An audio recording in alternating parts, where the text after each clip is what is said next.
Boys and girls, this is the Undisputed Era. Adam Cole, Kyle O'Reilly, Roderick Strong, and you're listening to Going In Raw, baby. This is the glorious one, Bobby Roode, and you're watching Going In Raw. What's up, it's your girl, Sasha Banks, the legit boss, and you're watching Going In Raw. You like that? Hey, friendo, Steve here. And Larson. Yeah, welcome back to Going In Raw, the only pro wrestling podcast you need to be listening to right here at youtube.com/Steven Larson, and available wherever podcasts can be found. Be sure to hit that subscribe button, notify bell, leave us a rating, all that blah, blah, blah. We're also on the Patreon at patreon.com/Steven Larson. We have a variety of award tiers there. Starting at $1, you get a shout out from us here on the show. We've got a couple new patrons. The Perfect 10,000, Ty McGee, Trevor Larson, Gage Wright, Keegan Ramsey, and Chris Robert Parsons. Thank you all for your support. Let's just get into this, Larson. 4 big names showed up on Monday Night Raw last night. Are they call-ups?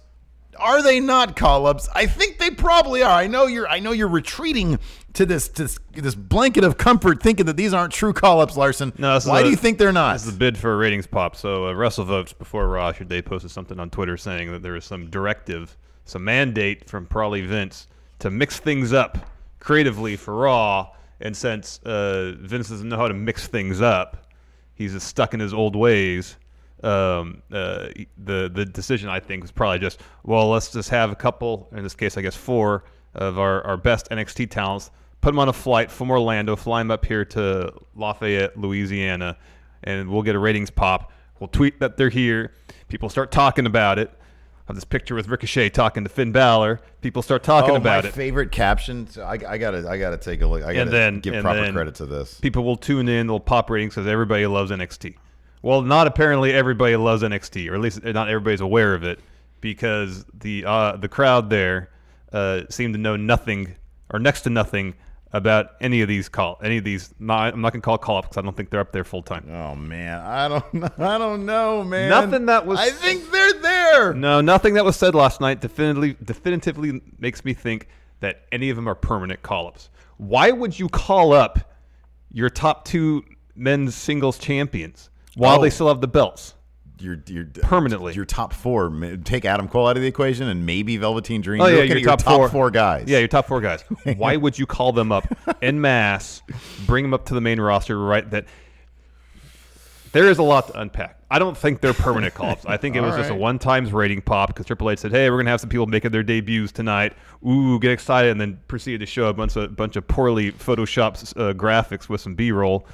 It's like, way to generate excitement with this corporate presentation. It was such a corporate presentation, dude. It really was. It really was. And here's the thing. Like, WWE needs to have some market data. They need to know who's watching NXT from what places in the country. Yeah. And if they're thinking about doing this in Lafayette and they check and they see that not a whole lot of people in Lafayette work NXT, then save this for next week when they're in Atlanta. Mm-hmm. I know they got the Ric Flair birthday thing. That's going to be a huge deal. But if you really want to pop ratings, wait till next week when they're Atlanta. Because they had tapings in Atlanta, and the crowd was hot. Yeah, yeah. Because here's the thing. You and I, we watch NXT every week. We enjoy it. We love it. We love these guys. Yeah. They're some of the best wrestlers in the entire world. Yeah. We would be excited. But I don't blame the crowd per se, if they're in Lafayette, that they weren't excited because they're not aware of who these wrestlers are. Yeah, I'm kind of with you on that one. I don't think it's, as far as the reaction from the NXT talents, I don't think that's necessarily the crowd's fault. The rest of the show, that's up for debate. Yeah. Because it was a pretty quiet crowd regardless. But you can't, WB can't say, okay, we're going to generate some buzz and get people excited, bring up these NXT talents, and do it in front of an audience that you should have this data in front of you from the network, in front of a crowd that does not watch NXT. Yeah. Because the crowd reaction to these people, to these gentlemen making their debut, can make or break their debut. Mm-hmm. If they come out and you can hear a pin drop, well, why should anybody else who's unaware of who these people are be excited to see them on TV now? Mm-hmm. You can talk them all you want, how they represent the 9-to-5ers, you know, try to hype them up on commentary. We're going to talk about that. Yes, I know. Don't That's later. Spoil that. It doesn't matter, because if the crowd there watching the show isn't excited about what's going on, Why should anybody else be? Yeah. That is unaware of who these guys are. I don't know, man. I think I am still, look, I hope that you're right that these aren't actual call-ups. Yeah, I don't think. Because here's the thing. When you have Triple H show up and give us a corporate presentation. Yeah. And he says, look at all these Photoshop graphics up here. We've got great NXT talents making their debut today. I've got a PowerPoint presentation to illustrate each one, along with a highlight reel narrated by the one and only Michael Cole. It's lame. If you want to, I understand that the idea of that is you want people to start tuning in because, whoa, NXT people are showing up. Anything could happen. Right? Here's how you do it. He comes out there. He starts talking. About stuff about the state of WWE, which is how he started off. And then Ciampa comes out. He actually shows his face and says whatever he needs to say. Triple H keeps putting over Elimination Chamber. He's putting over DX going to the Hall of Fame. And he goes, "How can we never come out here and put over us, NXT, put on the best shows every week? And then we are the best wrestling in the entire company." And then he says something like, "I'm not alone," or something like that. And so you're anticipating for the rest of the night. Exactly. When these, like, who's here? What's going to happen? And I think part of it, like, if the crowd, regardless if they know who these NXT talents are, if they feel like they're part of something major that's going to happen soon, they will get into it. When you say, yeah, these four gentlemen are making their debuts here on Raw, here, be impressed by them because we're telling you to be impressed by them. It's not going to work. Look, I get what you're saying. I understand that if you bring in a crowd that is used to football and you put on a soccer match, then you're going to expect them to react accordingly. I get that. But at the same time, man, these people weren't reacting for anything. Yeah, I know. It was a pretty pretty quiet crowd regardless. It was a crap crowd. We got an email this morning. We did from late last night. The friendo Sam, who is in attendance. Yeah, I'm not going to read the whole thing, but Sam here says, my brother and I were there, and we're two of the maybe 30 people in that crowd that actually even knows what NXT is, and we tried out our damnedest to show the 4 call-ups and the rest of the roster what they deserve. We tried to start chant, screamed. They said 20% of the crowd were kids who were having fun and at least cheering for some things. 78% were parents and people who could not give 2 fucks to be there. And then 2% of us were true fans who couldn't believe the show we were getting to see. There was one, I forget who it was on Twitter, said the WWE gave Lafayette a post-Mania show, post-Mania Raw, and they sat on their hands. So I think that you're right. I think that a company that's as savvy as the WWE, that has as much analytics at their hands, that has as much data, they know when to do this. However, that being said, man, that was a crap crowd. That was a crap crowd. It wasn't a good crowd. And like I said, for the rest of the show, it's up for, we can talk endlessly about how they may have, there's possible they could have enhanced the experience. But I'm not going to put the blame on them solely for the NXT call-up and the reception they got. Because if they don't know who they are, then without the NXT, without good creative to build up them coming out, without the NXT call-ups, it still would have. This would have been those Raws that was, man, these people are out there trying their damnedest, and this crowd has given them absolutely nothing. And we still would have said it was a crap crowd. Yeah, absolutely. It's just this in particular thing when you're rolling out as something as important as potentially call-ups or maybe not. I think Sean Ross Sapp had a thing that said nobody knew. Yeah. Nobody backstage knew. Yeah. They were all very surprised that these guys showed up, and there was no plan in place for them. Yeah. Which I hope to God. Triple H always, what does he always say when people say plan? When 6 months plan for NXT call. That ain't happening. No, that's way in the past. He always says these days on those conference calls, because he's very evasive, they say, what is your scheme for call-ups? He says, as needed, whenever they're needed. They are not needed right now. They are so needed in NXT. And maybe this goes beyond. I think they're not being called up full time. This goes beyond the I know, because then you're leaving NXT. I mean, look, there's a lot of talent right there. Oh yeah. But that's a big hole. That's a big hole. And there's still so much you can do. I mean, there's still so much to do. We're like, maybe I feel like at most halfway through this Gargano Ciampa It's story. bugging me how much headspace we have. Keep on talking. All right, fine. So I don't know. Yeah, the debuts would have made better with a hot crowd. What are you going to say next week when they're back? When they're still there? I was wrong. I'll submit that. If I'm wrong, I'm wrong. I'm not saying I told you so. No, I know. I'm just saying if they start showing up every week, then yeah, I was wrong. But I just have a feeling that this is it. They might show up one more time, maybe, but I'd be surprised. I mean, Ciampa still has to lose that title. Yeah. And there's a lot. And Gargano too. There's a lot that has to happen. There's not another takeover till April. There's almost 2 months till next takeover, month and a half. Yeah. It's not a full-time thing. Yeah. It's not a full-time thing. This is just an attempt to pop ratings. Yep. And yeah, their debuts would have made better with better crowd reception, but like I said, you can't. The crowd isn't fully responsible for the reaction to those calls because WWE should look at their data and say, okay, if we're going to do this, let's do it in the right environment for the benefit of everybody, the audience there watching, the people are being called up, so they get an exciting reaction when they come out to the ring instead of crickets. Yeah, it's the benefit of everybody. That was just a bad crowd, dude.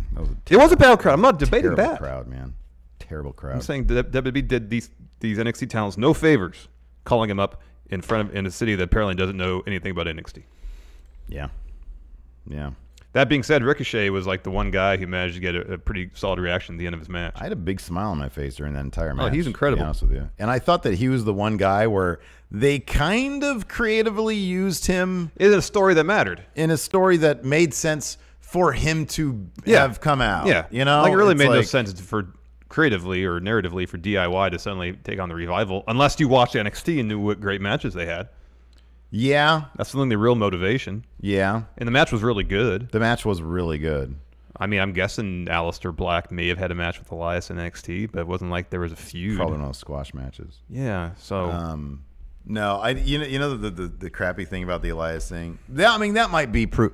Remember how they put Finn Balor straight from NXT to Universal title? Remember that? Mm-hmm. I feel like that should be the Aleister Black. It really should. This came off a lot more like when ECW invaded Raw back in like 97 or whatever, and nobody knew who they were. People in chat are saying that both Sasha and Kevin Owens were still NXT champions when they debuted. I understand that. Kevin Owens didn't feel necessarily like it was a full-time thing. Sasha was. Kevin Owens ended up being. And I know they eventually dropped the belts, but we're talking the top two men's champions. Well, also the thing about Kevin Owens is that look how he debuted. Impactful. Impactful. It felt like the kind of thing that, number one, it didn't like, if I recall correctly, it felt like this dude from NXT was, that's why it was way cooler, because you didn't really know. Like, he comes from NXT with this title saying this is the best thing in the business. He beat Cena, and then you think, oh, he could totally just go back to NXT now. Yeah. And then he just that was a really, really well done transition. Yeah, a transitionary call-up. And that's why, I mean, they've done it right so many times before. I know, look, people complain about recent call-ups. I know Shinsuke's rollout was crap because it was just Dolph. And I know Bob Roode's call-up was a disaster from the beginning. Yeah, AOP's call-up was a disaster too. I never had high hopes from them. They were not. But Finn's was expertly executed. Kevin Owens was really well done. Even Sami Zayn's was pretty well done. Yeah, if he hadn't gotten hurt during his match with Cena, who knows? I think, if I remember correctly, Bayley's was fairly well done. Asuka's wasn't well done. No, but it wasn't. It also wasn't terrible. It wasn't Bob Roode level. No, it wasn't terrible, but it wasn't befitting a talent of the caliber of Asuka. That's for sure. Bayley's is kind of middle of the road. It wasn't good nor bad. It just kind of happened. Yeah, but they started feeding her jobbers like early on, which is not the approach to take with Bayley. Yeah, if this was a hot crowd, it would have been better, way better. And it's funny because like I ran a poll in the community tab and it echoed that sentiment like exactly. It's actually kind of this is like the most lopsided poll we've ever had, I think. Where I added another option just for the night. It said tonight's Raw was, I offered up yay, nay, would be a yay, but that crowd was maybe the worst ever, and then didn't watch, don't plan to, and plan to watch later, and 71% said would be a yay, but that crowd was maybe the worst ever. Not a good crowd. Yeah. So, yeah. I don't know, man. I don't know. There's any number of ways to do call-ups. I thought last night. It was maybe the worst possible way. No, I wouldn't even say that. I would say for Ricochet it was decent. Yeah, Ricochet was good. I mean, it's funny because it's obvious there was no plan because even Gargano didn't exactly know, him and Ciampa didn't exactly know how to act with each other because the nature of their relationship right now in NXT is so ambiguous. Yeah. That. And then they're put on Raw and have to work face. When Ciampa's like one of the best heels we have in the business right now. Yeah. Yeah. It's also weird. It was very weird. But then there's not weird. Like, I understand you bring DIY up because they can have an amazing match with the Revival in their sleep. The match was really good, but really you should have had DIY in a match against some sort of quality face tag team on Raw. The problem is, I guess it could have been Rude and Gable. Oh, that bugged me too. Well, we'll talk about it. Let's just get into the minutiae of the show.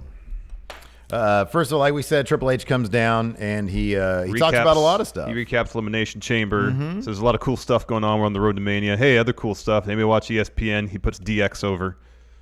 Puts himself over. And he finishes up that segment by saying he names everybody and then finally says, the ninth wonder of the world, China. And everybody, at least they kind of pop for that. Even that got like, dude, any like a polite other town, there would have been 5-minute China chants. I know, there's nothing, and he would have got weepy probably. Not a good crowd.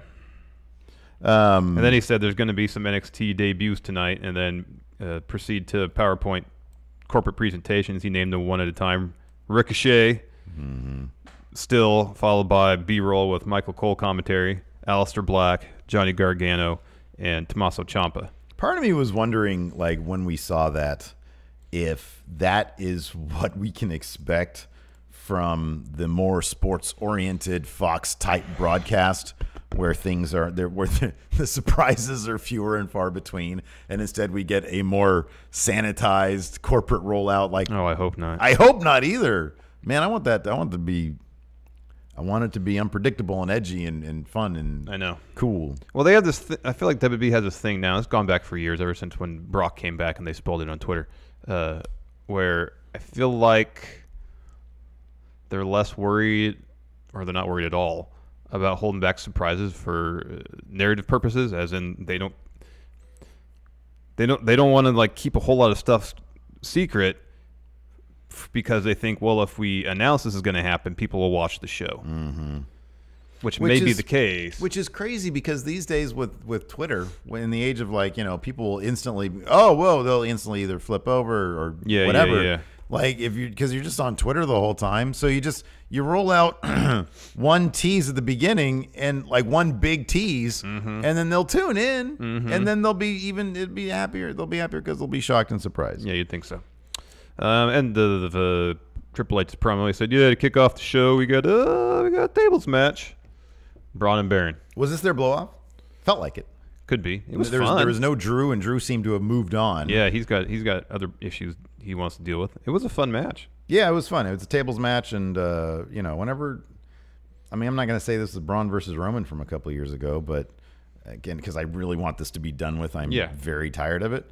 But as far as just sort of a match in a vacuum, it was okay. Yeah, it was totally fine. It was fine. It was totally fine. I just want it to be done with. I'll be happy if it's done with this. Yeah, let's probably continue another 3 months. So Braun walked in the match. He was selling ribs from what happened in Elimination Chamber. He had a bunch of rock tape all over his ribs on his back. I was cracking up because once Baron ripped his shirt off, because he came out with like a modified version of his shirt, like, with the sleeves cut off and stuff. Yeah, and he comes down and they go at it. At one point, Baron has him down on the ground and rips off his shirt, and he's got so much of that tape on, it's just like all over the place. So he's selling that stuff, but in the end, Braun had set up a table in the corner, put Baron through that with power slam. Yep. And that, of course, as we know, once somebody is put through a table in the tables match is over. Match is over. Yeah. They tried to do this thing last night where there was a bunch of people they try to do interweaving storylines. It's like an Altman movie. But yeah, instead it's just segments bumping into each other. I kind of like that, man. No grace to it. I like it. Yeah, it was kind of clumsy. This one was kind of clumsy. Where Braun walks up the ramp and Paul Heyman comes to the top of the stage. Braun confronts him, like puts him in a nerve hold there, and Paul's saying, "It's a Vulcan nerve pinch, man." Yeah, saying this hurts. Stop. Braun eventually relents, walks backstage, go to commercial, come back. Heyman has to gather himself, drops a promo, saying that at his own personal expense, he put a little something together for Brock Lesnar. Roll video package. It was a Brock retrospective, if you will. This first one was kind of going from his origins in Webster, South Dakota, through his collegiate wrestling days, to come to WWE, and then off to UFC. Yeah. Yeah. And they framed him leaving WB as he was bored. He beat everybody. And he framed leaving UFC as more people showed up in WWE, and he was bored of UFC, even though he had tummy issues. Yeah, diverticulitis. He had tummy issues. And he didn't mention him trying to go play football. Yeah. And then Finn Balor comes out and interrupts Paul Heyman. Cut to commercial again. And then Finn Balor's just in the ring. Then Paul yeah. Heyman teleports backstage. Yeah. One would assume. Yeah. So Finn drops a promo saying he's happy that he's Fintercontinental champion. He finterrupted Paul Heyman. And that's it. Well, we're done. No, we'll see. We'll see. No, we're done. So he talks for a bit. Then he's finterrupted by Leo Rush. Stop it. And he says that Bob Lashley is the one that deserves to be Fintercontinental champion. Stop it. And then Bob Lashley attacks Finn from behind. Leo comes in, joins the attack. He hits the Finnal hour, and Ricochet runs down the ring, makes the save. Very exciting. Ricochet's awesome. Then we have a very long and very entertaining tag match. Leo Rush and Bob Lashley taking on Finn Balor and Ricochet. It is very cool. I know I tweeted this out last night that, man, it was y'all really need to go check out your local independent wrestling shows.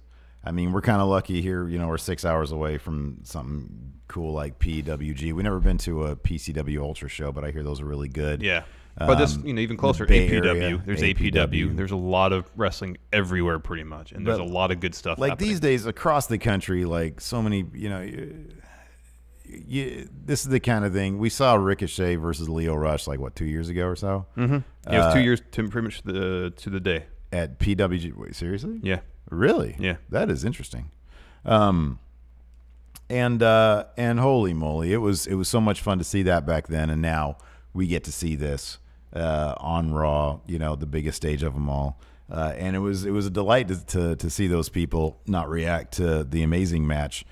Some bits and pieces that we saw, up close and personal. Yeah. They got to see as well last night, and then millions across the world watching as well. Yeah. So that was really cool. And yeah, it was a lot of fun to see Leo and Ricochet mix it up. I was like, oh man, maybe that'll be a feud that we get to see that we've been wanting to see for a while. Yeah. But maybe it's not. Maybe we won't get it because hopefully it's not a real call-up. Yeah, maybe it is. I don't think it's going to be a real call, man.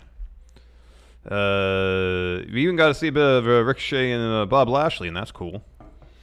If this wasn't a real call-up, wouldn't they be saying a lot more? You can see so much more of this on NXT. No, because they don't want to promote NXT. They don't care about that. They're just caring about the popping the Raw ratings, man. That's all they care about. Yeah, I kind of don't feel that's the case. I think this is it, man. I think it's a call-up. Be terrible if they don't care about NXT. They gave him the halftime heat show. Well, Triple H cares about NXT, but for the purposes of Raw, they care about Raw. They don't care about NXT. Oh, my goodness. Okay, so anyways, yeah, this is a fun match. This is cool. And long. I love that. They give it a ton of time. Yeah, they give it a lot of time. The finish was great, too. I love that. Ricochet leading Lashley and then doing the flip over the barricade. Lashley gets that, and then Finn cuts him off and does a shotgun drop kick into the barricade. That was really cool. That was pretty impressive. They can put all that stuff together probably in about 20 minutes. Yeah, I know. That was really neat. That was pretty cool. Anyways, Ricochet ends up pinning Leo Rush after 6:30. Ricochet, probably without a doubt, got the best reception from the live audience. It's hard not to be impressed by Ricochet. Mm-hmm. He's pretty damn amazing. Dude, he's fantastic.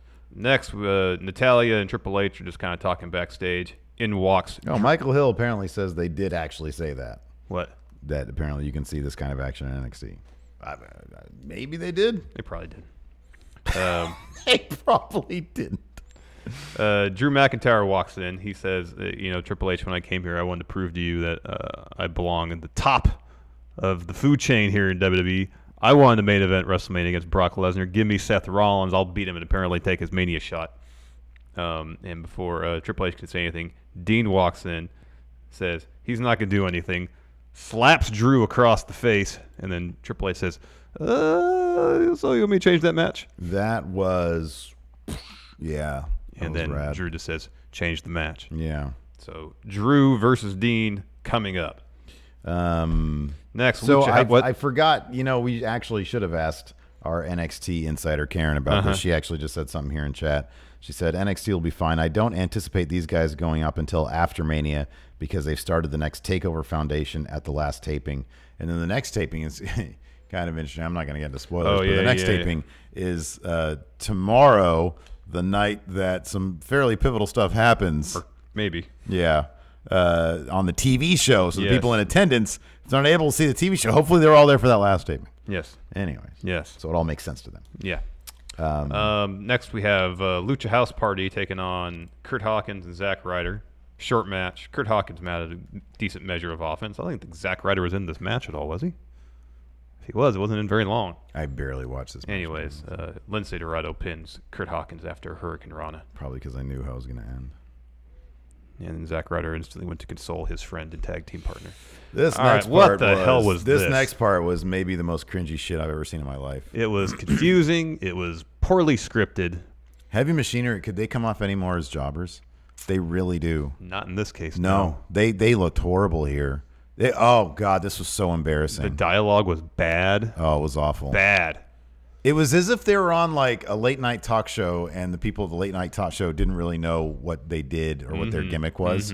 So they were saying, it's so bad. It was pretty bad. So it was Charlie up at the top on the stage. Heavy Machinery comes out.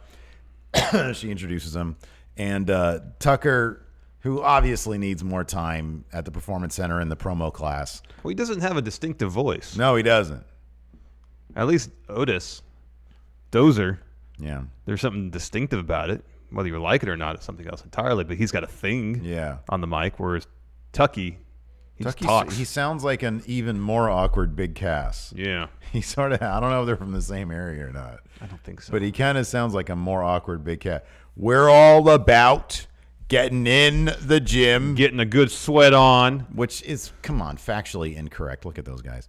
And then we like a bunch of red meat. We like, steaks and weights, Tucky. All right, that was bad enough. And then Lacey Evans walks down, like her music hits, like she's going down the catwalk, walks to the bottom of the ramp, turns and walks back up.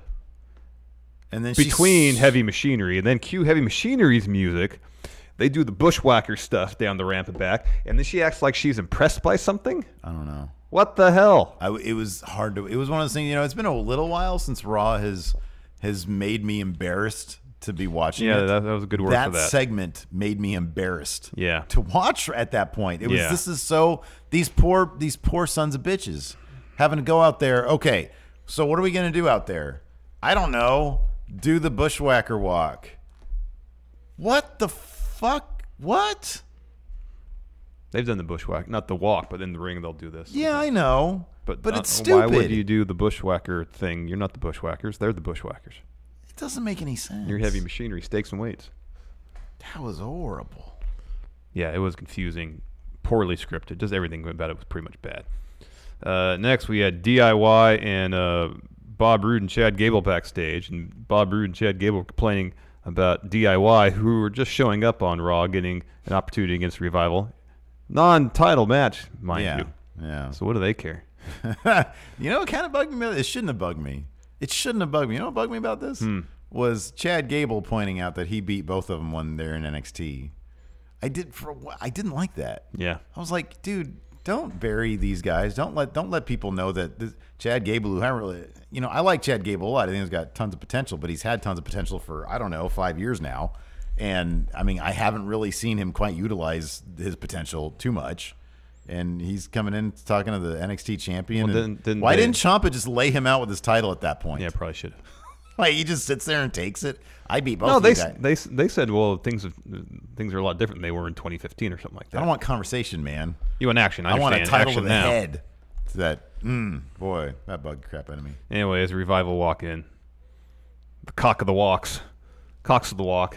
Oh, I love Scott Dawson coming in. Dawson's girl. What did he say? He's got a great voice. What did he say? He said something. Make way, guys. He's such a character out of like Grease or something. Oh, I know. You know? Make way. He's a T-Bird. Yeah. Make way, fellas. Top guys coming through. Yeah. Something great. like great. that. He's so good. They are really good. Scott Dawson's hilarious. Oh, man. You Anyways. think they're going to bring back those old tag team titles? I hope they do. I hope so, too. I really hope so. Then next we got the Revival. They're walking out to the ring, taking on Ciampa and Gargano. Hesitate to call them DIY for real, but then they did the DIY finisher to win, so they're DIY again. Fun match. Again, probably something they put together in about 10 minutes. This is probably like their warm-up match they would do before, like back in their NXT days. It's probably just something they do to get loose. You can tell Revival really enjoys working with hell them yeah. and vice versa. And, yeah, I popped big time at the DIY finish. I thought that was fantastic. That was really cool. But, yeah, that was a super fun match. It was fun. And crowd just sitting there. Oh, God, what's going on? That was a tag team match. Who cares? We've been conditioned by Raw to not care about tag team wrestling, Exactly. so we're not going to care. Oh, was it another clown act? Where's Heath Slater and Rhino? We get them instead. Next, we had a Finn Ricochet interview. Finn just kind of said, hey, this is my time. This is Ricochet's time. And then Ricochet gave what seemed to be a really heartfelt. Oh, I love this. Remember when I used to dump on his promos? You did, and I said, hey, man, when he's speaking from the heart, he's good. Why is it always I told you so with you? Why is it always because that? In this case, several times, I told you so. Do we need therapy or do we need couples counseling? No, it's because always I told you so. Because whenever you're like, no, he's garbage. I'm like, no, he's really good. Just watch his stuff when he's speaking from the heart. When it's heartfelt, he's really good. And you're like, nah, he's garbage. He's garbage. Crap. Garbage. Yeah. And then when you see this particular wrestler is actually good at this particular thing I was telling you he's good at, if you had listened to me at the beginning, you could have appreciated the breadth of his work. If you had listened to me, what is that? Sometimes I speak the truth, man. I meant to mention this tweet here. Somebody posted up. It was that I'm not trying to be shitty. I just want you to know that I'm right sometimes. Can I please get a yeah, fine. Yeah, whenever. I'm messing with you. So they posted before the episode. They posted 4 pictures. Oh yeah. Of NXT talents that are there. Well, for the night they were there. Okay. You know, when Michael Cole said, you pointed this out, like at the end of the DIY match, these guys came up from NXT. Maybe he just meant geographically. Said Lafayette's northwest of Orlando. There's this great picture of Ricochet. You guys need to search this. It's on the Twitter. He's got it's a great outfit. Oh, it's an awesome suit. He's got like a sports coat that's really nice. It's like got some, I don't know what it's made He's got like a black button-up shirt. He's got a black button-up shirt, button up all the way. But not a tie. He's got a chain. No tie. He's got a gold chain and he's got black slacks. And he's got a white pocket square. Yeah. And the Fresh Prince of Lapel Pins at 123 Pins said Ricochet looking like a youth pastor because he's rapping with Finn Balor right there, and he totally does. And then some of the comments below it are great. I love people like this is like Twitter is a cesspool, but sometimes people are great. Matt McKnight here says, "Blessed are the meek, and anything less than $4.50 is a week." Pretty good. Oh man! After that, we had a Kevin Owens iPhone promo. I don't know what these are, man, but I love them. I know he's in the movie theater. Yeah. Getting some pop. No, he was doing this promo, and his son walks in with popcorn. Kevin was like, "You got some change for me, right?" Yeah. And his son says, "No." What are you talking about? I gave you $20 of popcorn and soda is $20. Well, actually, yeah, that's $20. Kind of is. Yeah, if you get the jumbo size of each. You might have $1.50 of change. Yeah. But he said he's only a couple weeks out, and his time off has forced him to reprioritize. What is this? I love it. I don't know what it is. He's gonna come back like he did, like in NXT. He was all motivated about success, so he can provide for his family. Yeah, but is he gonna be? Is he gonna be a heel still? I don't know. A bad guy? I don't know, man. I'm really looking forward. Maybe to he'll just be Kevin Owens. Maybe he'll be neither heel nor face. I mean, the crappy thing is, here's the crappy thing, dude. He's cutting these things on his own, of his own volition. You know, they probably said, "Hey, send us some stuff to hype your build." Yeah. To hype your return. And he probably said, "Okay, what do you guys have planned for me?" "Nothing yet. We'll let you know when we do." So what should I say in these things? "We trust you." So he's doing whatever it is he's doing, and then they're just going to use him however they use him. No, that's got to be frustrating. After that, we had a Sasha Bailey promo. They were in the ring, and they were talking about being the new WWE Women's Tag Team Champions. Well, they are the first WWE Tag Team Women's Champions. They were WWF. Not the WWF. No, there was WWF. And so they said they were abandoned. How the hell terrible is it? They were abandoned, those old tag titles. Terrible. So they said that they're going to be defending those titles across all brands, including NXT. Sky Pirates versus Boston Hug Connection, please. Would that happen at TakeOver or Mania? Probably Mania, right? I don't know, because they said teams past, present, future, and then on Twitter, Bailey was telling Trish to team up with Lita. Ah, okay. So that's happening at Mania probably. Anyways, Nia and Tamina come out. They act like they're going to do something about it, them being champions. They talk some trash. They try to get in the ring. Sasha and Bailey fend them off, and then Nia and Tamina just go backstage. Next, we got a pretty cool DX Hall of Fame video package. What? I did like Nia and Tamina try to get in. They kick him off, and then Nia tries to get back in. And gets put the bank statement. On the apron, she just gets bit. Whoa, okay, never mind then. I know. They was like, all right. Nia just maybe another time. That sucked. Trying to get in the ring bank state. They need to put that in 2K20. I know. You get submission if you try to get in the ring. There you go. Pretty cool DX Hall of Fame video package next. Yeah, it was fun. That was good. Next, Dean got jobbed out hardcore to Drew McIntyre. Man, so I was Squash curious. Match. I was curious to see what Ambrose would be phoning in this week. I was joking with the Friendoverse guy, Mikey Omega. I said, I wonder if he's just like not going to kick out of like a fall away slam or something. Like he goes out there, he's like, yeah, I don't really want to finish this match. Drew gives him a fall away slam, and he just doesn't kick out of it. And they're like, crap. But there wasn't even enough time for him to phone anything in. No. This is a 2-minute match. Yeah. This was really short. It seemed kind of confusing when Drew hit the first Claymore. Yeah. Oh, I didn't notice what happened. It's like he hits the first Claymore, he takes the beat, and like he says something to the ref, and then he falls back into the corner. Yeah. Wait for Dean to get up, hits another Claymore. Mikey mentioned that there was a chunk of ring that yeah. came falling off. Well, I didn't notice it. There's a piece on the apron that sits atop. I didn't expect this to be a 3-minute match. Padding that's on top of the LED board.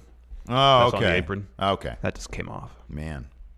All right. And it was when Dean was going to do a suicide dive. I kind of wish that Drew had improvised and grabbed that hunk of padding and hit Dean with it in midair. Like a slapjack.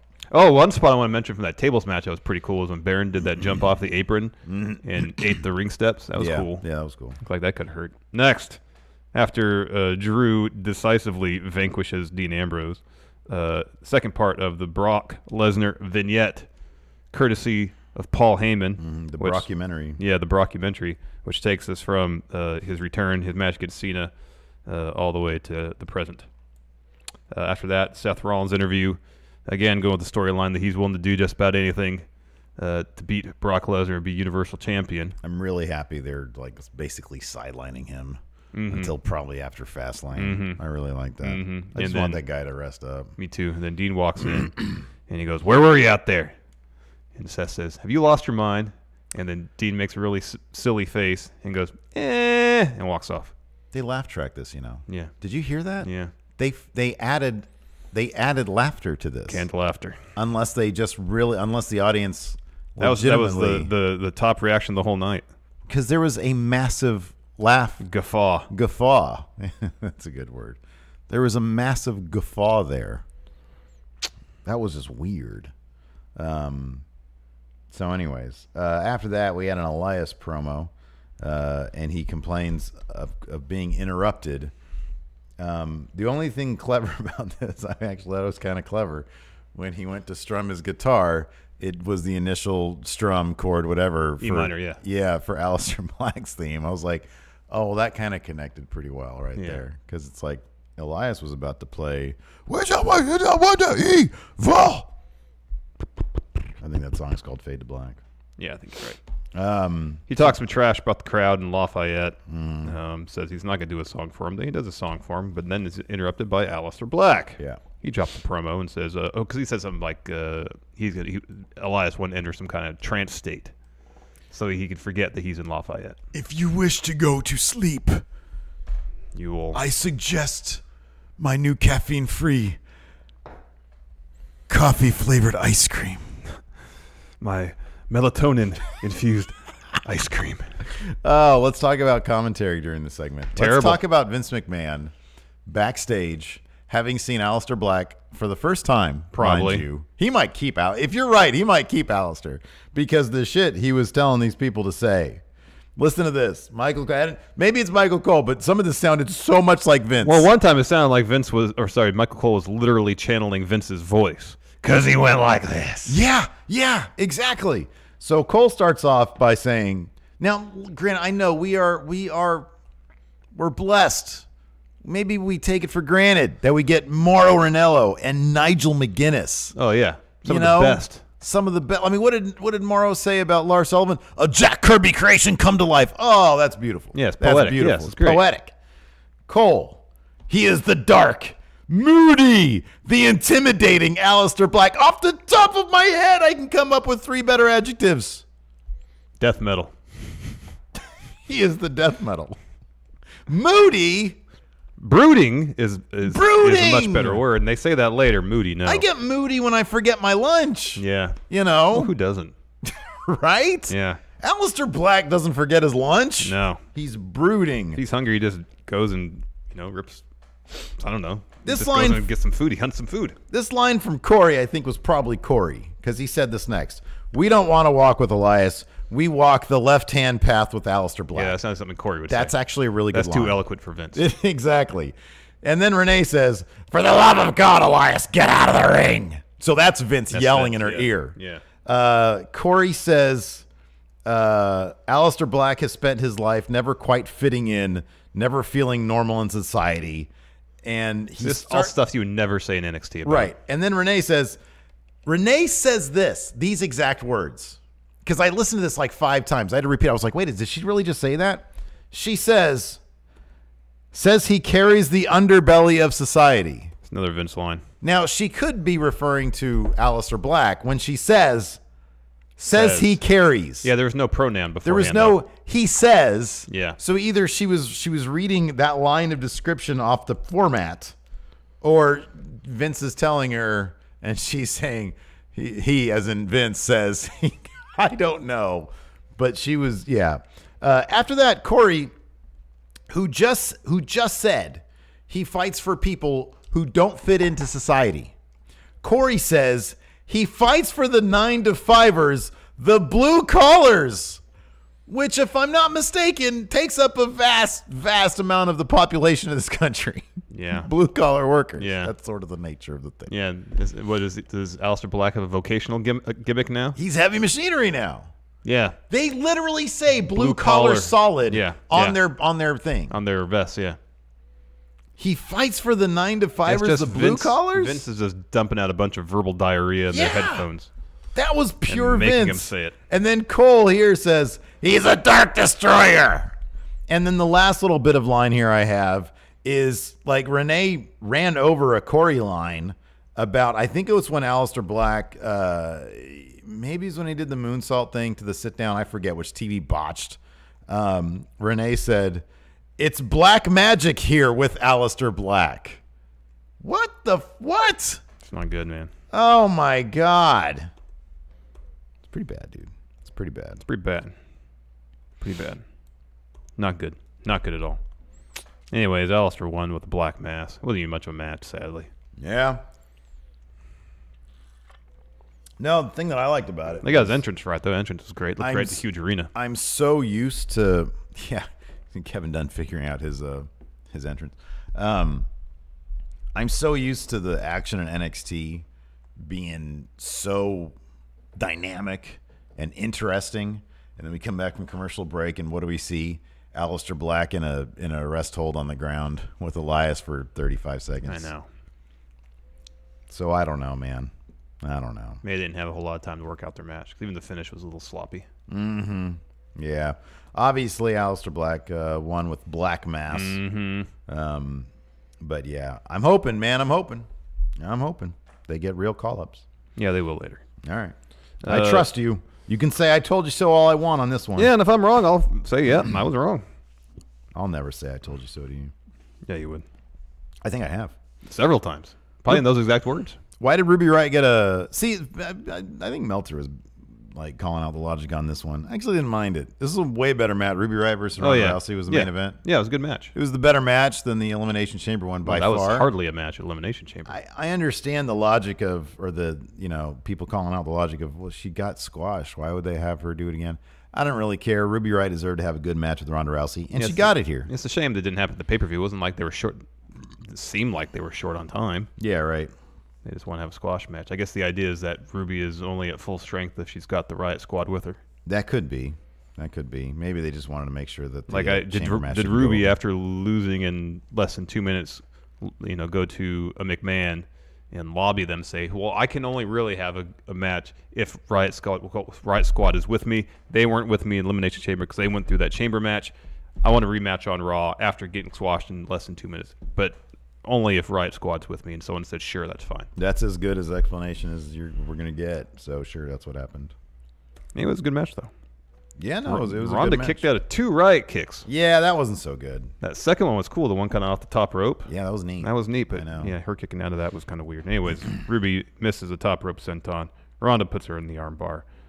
Ruby is pulled out by the Riot Squad, but eventually she's put another arm bar. She taps out. Yeah.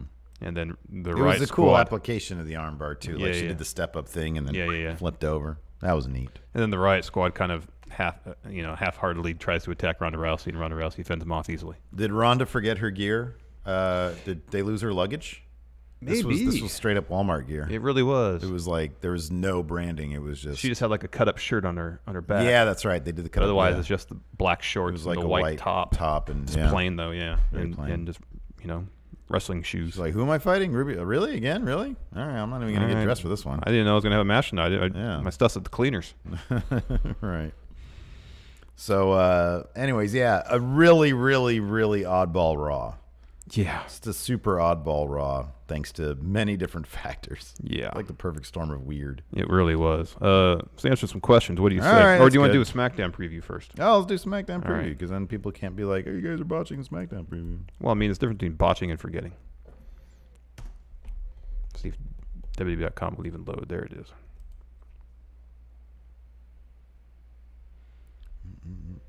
It always cracks me out when Vince gets a hair up his ass about like, oh, let's mix things up.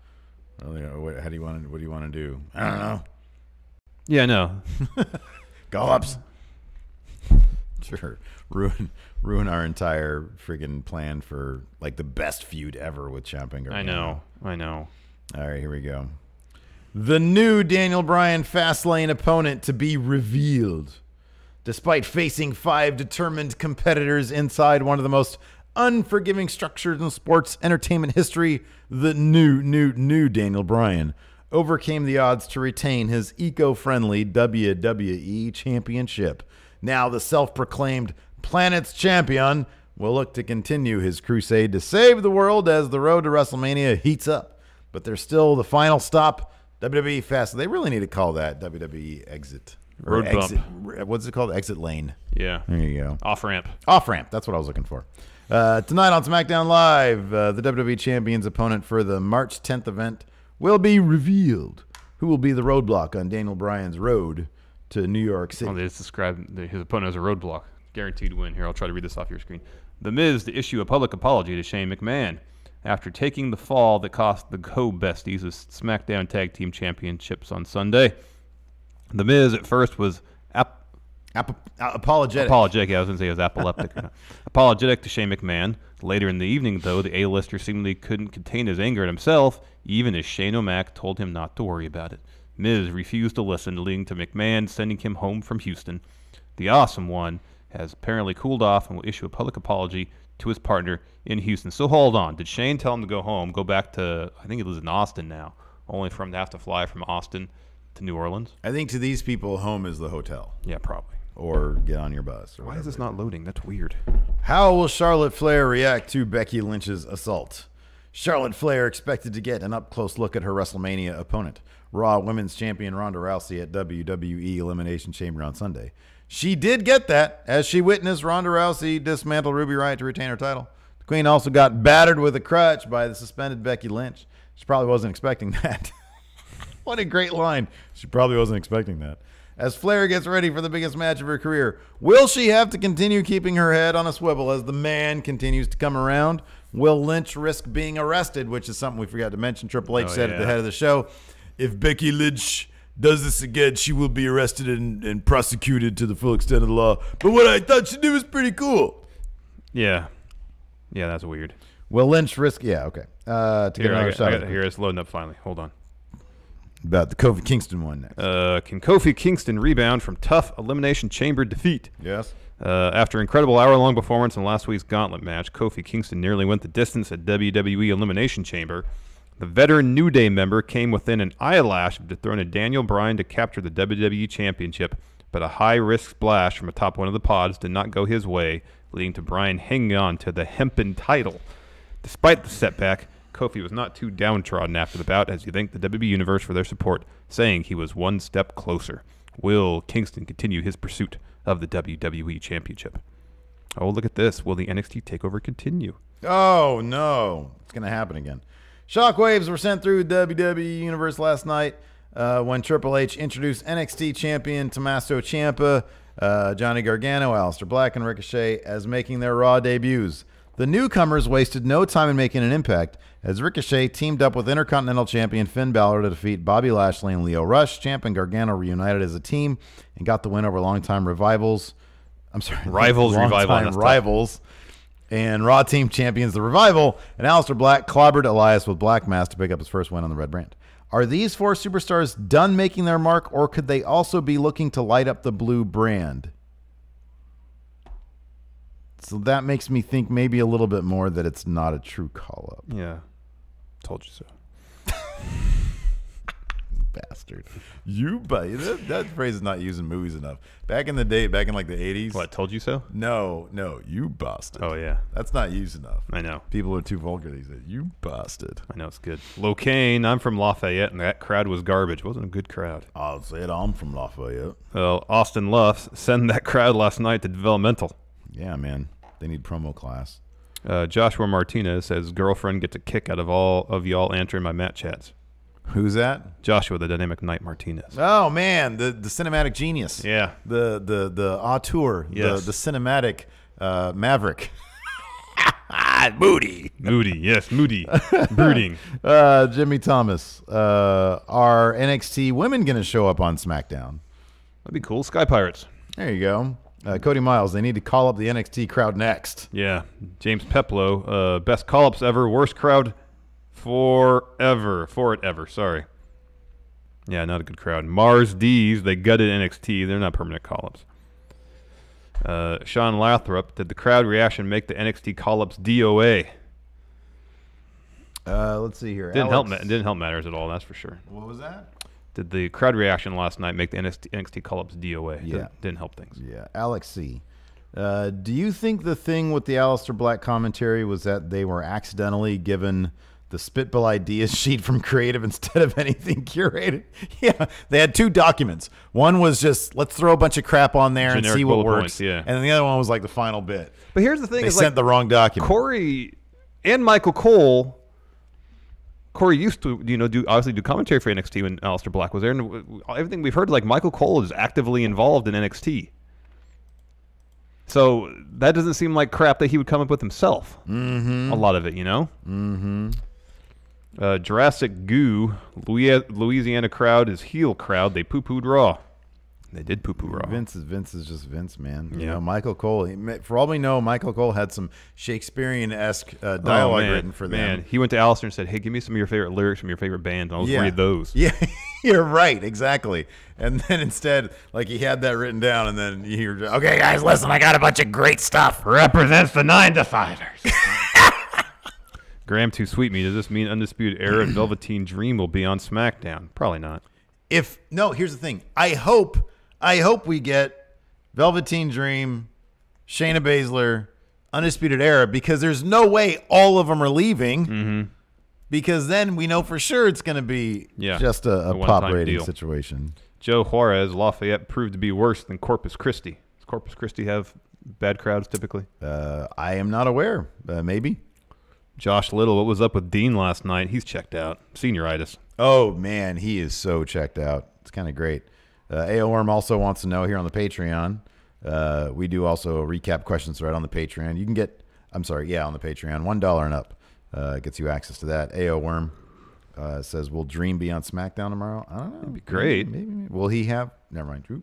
Rich Hardesty, Lafayette, this is the worst town I've ever been in. Yeah, where was SCU last night? Eddie Jose Guevara Menivar. How would you book Linda McMahon's return? Maybe have Becky Lynch bring her back. No, I don't. What? She doesn't need to come back. She's going to be the one who brings back, and then she's going to be in Becky's corner.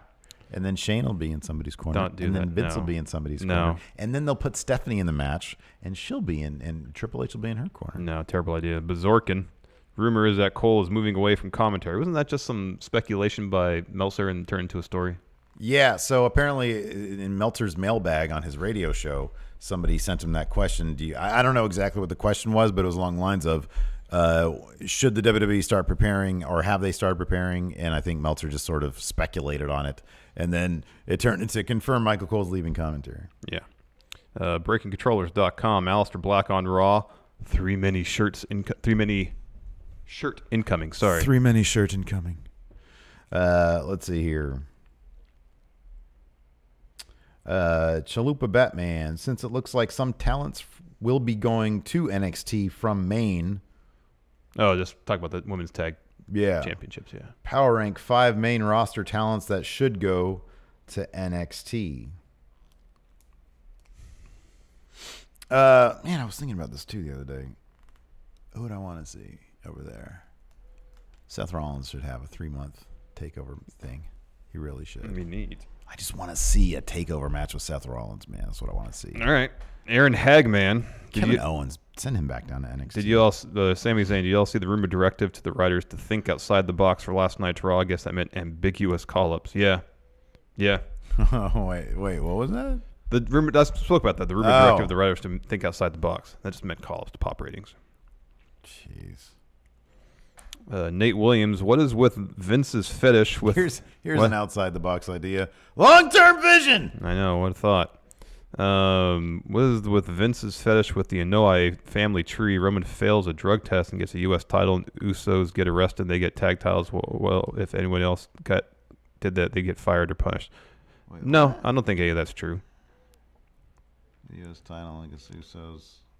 Yeah, I don't like Jeff Hardy. Wasn't he U.S. champion after he got arrested?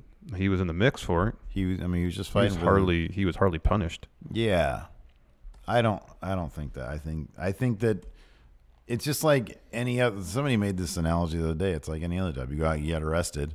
If you take care of your business, your boss isn't going to fire you. If you do a good job, Depending on the nature of the crime. well, yeah, yeah. If it's in the nature of like one of these things. Yeah, you usually try to square up with the cop. most jobs you have, if you get a DUI, I don't necessarily know if you're going to get fired for it, or if you get arrested for disorderly conduct, you're going to get fired for it. Yeah. Marcus Harrison, your favorite office heel, has more fish and broccoli for that ass. Oh, Nice. come on, Marcus! Enough. Do you think Michael Cole could single-handedly ruin Aleister Black's character? #Moody, #dark. Do I think Cole could do it? Yeah. Yeah. Yeah. They seem to try their damnedest to do it last night. Moody. Keep on making that fish and broccoli there, Marcus. Marcus, talk about a fireable offense. KJ, bear with me here. Could Baron Corbin be the next Edge? Who? Baron Corbin. No. He's not as good a wrestler as Edge was. I guess not, KJ. Jabroni714.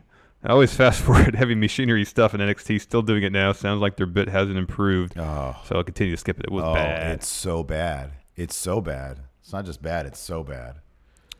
Viva La Raza. Am I alone, or does anyone else hate Bailey and Sasha as a tag team? No, I like them as a tag team. You are so alone, Viva La Raza. I think they're great.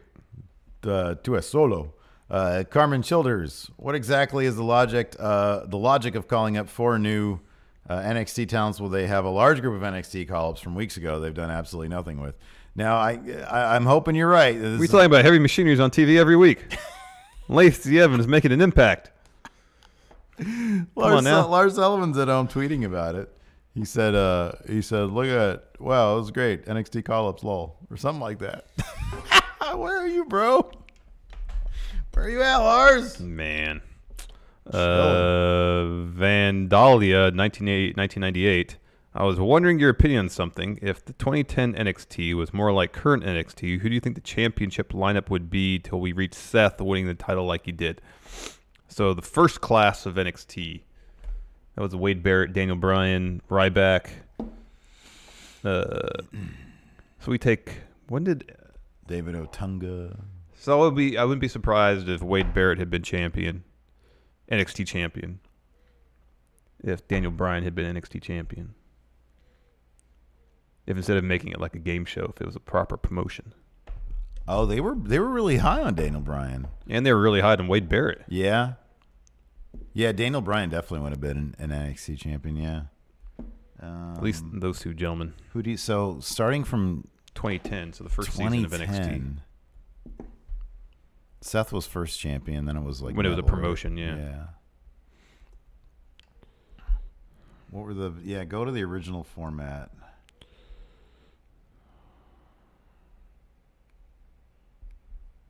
Like after the Nexus, who was in NXT after the Nexus showed up? Like, did they do like season 2 or something? Yeah, they did 2 seasons. Look like. Oh, go 3, down and look. 20. There's a thing for seasons. There you go. There you go. Okay, so that's the first group. Out of that group, yeah, you're looking at Daniel Bryan and Wade Barrett. Yeah, they'd have been champions. Second group. Oh, here we go. Wow. They probably Daniel Bryan and low key. Yeah, and Husky Harris. I mean, granted, I don't know what his. I mean, I would have been cool with like a low key versus Daniel Bryan type passing of the torch. And then season 3 were women. Okay. AJ Lee, obviously. She was huge. And then there we go. Oh yeah, dude. EC3, Johnny Curtis. Mm-hmm. Connor. Yeah, it would have been EC3 or Johnny Curtis probably. Mm-hmm. They had like a thing going. Well, here's another one of Redemption. people that have been kicked off the show previously. Yeah, I don't know, but I mean, there's EC3, I guess. The Lost season. That was the. Oh yeah, when it's supposed to be Xavier Woods, Seth Rollins, Jinder Mahal, Bo Dallas, Big E, Leo Kruger, man. Yeah, man. Adam Rose. That's a good question, though. That was a good question. That is a good question. Mike WOP, prayers to Evans and Heavy Machinery because OMFG. Bad segment. It's a really bad segment. Turtlebait 12, math on Vince Russo or Vinnie Mac. We did math on Vinnie Mac in our 10 best worst wrestlers as a wrestler. True, yeah. Vince Russo's it's just 1 across the board or 0 across the board as a wrestler. I think he'd get like, okay, so did he have anything going for him? He had no in-ring ability. His promos were cringy. His look was awful. Nobody wanted to see him. His legacy is crap. His legacy as a wrestler is crap. So I'll give him that. Yeah, as a well, legacy, he won the championship accidentally, so kayfabe had won. Kayfabe won, and then legacy for his work as a writer in the Attitude Era. No, this is as a wrestler. Okay. This is as a wrestler. All right, as a wrestler. This is how we rate what, wrestlers. A point, like a 0.3? Something like that. Yeah. Round down to a 0. Yeah, he's a 0. Charles Miller. No mention of Asuka again. Is that best though? I don't know. Asuka is on SmackDown. Yeah. You mean maybe in the preview? Maybe in the SmackDown preview. SmackDown preview. I honestly think that SmackDown, like the preview, it's written by the people in their digital department, and they probably have 0 contact with. Oh, I know. War Machine MJ. My question is: would you guys care about Bray Wyatt if they brought him back and had him form a Ministry of Darkness type faction? If so, who'd you have join? Here's the thing. The only thing I care about with Bray Wyatt, good creative, good wins. Yep. I don't care if they had him be Sister Abigail in that like goofy outfit of his. As long as if they had him win, I'd be totally cool with it. I just want wins. Gotcha. Horse Trich Incorporated, have some money. Also, it's pronounced Trich. Trich. Locaine, you heard that the shakeup goes both ways this time. What? I ain't heard that. You heard that the shakeup goes both ways. That means people getting sent to NXT. Are people going to go to NXT too? I ain't heard that. Is that like this is the second time somebody said that? Yeah, no, I've heard what's going on with that? Any news about that? Anybody has a link? Please share it. Somebody got a link out there? Who's got a link? Let's see here. Donovan Dean. Let's end on this one. This is a good thing to end on. Big Mac versus Whopper. Can you do Wrestle math to pick a clear winner? So, being good, legacy, kayfabe. So we'll do Big Mac first. Okay. So I guess in ring is just how good it tastes. It's like 5 maybe. Well, for the Big Mac? Yeah. Do you know they're just finally putting bacon on Big Macs now? I don't know. What are you doing there chewing your nails? You don't chew your nails. No, I've never seen you chew your nails before. You know, it's the first time for everything, I guess. All right. It was just loud. I want people to listen to the show and hear. I'm sorry. All right, being a Big Mac, I give it like a 6. 6 for the quality. For in-ring. Okay, promos, commercials. Last time, it's been a while since the iconic commercial. Let me bring back Mac tonight. Once they bring back Mac tonight, which one was Where's the Beef? That's Wendy's. Oh, really? Yeah. I did not know that. Yeah. Well, they've got Ronald McDonald. Yeah, he's not really around anymore. None of the characters are. That's probably good. Yeah, they haven't even done any cool ironic commercials. No, 5. It's middle of the road. Burger King is going to win the promo battle. They have the Burger King. I know. Look. I kind of like the Whopper. It looks kind of sloppy when you buy it. Wait, we're doing Big Mac right now. Yeah. Okay, we're doing Big Mac. Big Mac feels like great because those burgers, the patties are so small. I'll do 4. Legacy's up there. It's like a. It has its own it's like song. An 8 Legacy. It has its own song. It's like an 8 Legacy. Did you ever have that record they released? In the newspapers, they released a 45 of the theme song with the ingredients. Yeah, that sounds like a very 1987 thing. It was later than that. Oh, was it? Could have been 1991 or past that. It was between 89 and 92. Really? Mm-hmm. Wow. I think. Who 88 and 92. Who wasn't using cassette tapes at that point? It's probably just cheaper to print real cheap plastic. Because it wasn't like a hard record. It was one of those real floppy ones. Wait a second. So it was a McDonald's. It was included, 45. I think, in the newspapers. Like we got in the newspaper. Record. Big Mac. Newspapers. It was about the Big Mac. It had the song on there. What happened to the winner of McDonald's $1 million flexi disc contest? Yeah, it was a flexi disc thing. In 1988. 1988. That's it. Between 88 and 92. Kayfabe. How is the Big Mac booked? Oh, super strong. Yeah, it's like within McDonald's, it's booked up there. It's the top burger of the top fast food franchise. 8. Oh, I'd give it Kayfabe. Give it a 9. All right, 9. I mean, what else? Here's the thing. It's on the Mount Rushmore. You might want to give it a 10, to be honest with you. 9's fair. Okay, but what's higher than that? That's prime. That's highest. Nothing is higher than that. All right. Big Mac is like ultimate. So 5, 23. So 7+. Big Mac's only a 7+. Yeah, because the being good is low. It's only 5 for being good. All right, Whopper. In-ring, how's it taste? Oh, I love it. Yeah. Charbroil, can't beat that. 8. Yeah, 8. Promo, 10. They have the Burger King. 10. Look, like I said, I like that. It looks pretty sloppy. Yeah, it's good. 8. All right. Legacy. Well, it's the Whopper. It's just under Big Mac, or it might be on par with Big Mac. No, it's just under Big Mac because they didn't do any records for. What do we give Legacy? 8. So 7. 7 strong. Kayfabe. I mean, Burger King is home of the Whopper. Yeah, it's this. I mean, it's yet to reach really the iconic status of the Big Mac. Listen, man, have you ever heard Shaq say, "I need a Big Mac"? No, he says, "I need a Whopper." All right, I'll do Kayfabe of 8. Yeah, this is a strong ass burger. So 26. It's like the Cena of burgers. 3, so that's 7+. 15, 22. So again, 7+. 7+, really? Yeah, they're about tied. I don't know, man. I feel like the Whopper should be 8. Anyways, man, what a great way to end the show. Thanks so much, everybody, for tuning in. We appreciate it. We got more for you. Today's Truth Exposed Day. Patrick what do you Sparks, got for me? Are you here? Do you have a Truth Exposed video for us? Yeah, I thought maybe you would have found something. Oh, maybe I'll go online. We have like 10 minutes. Yeah. So we'll be doing that.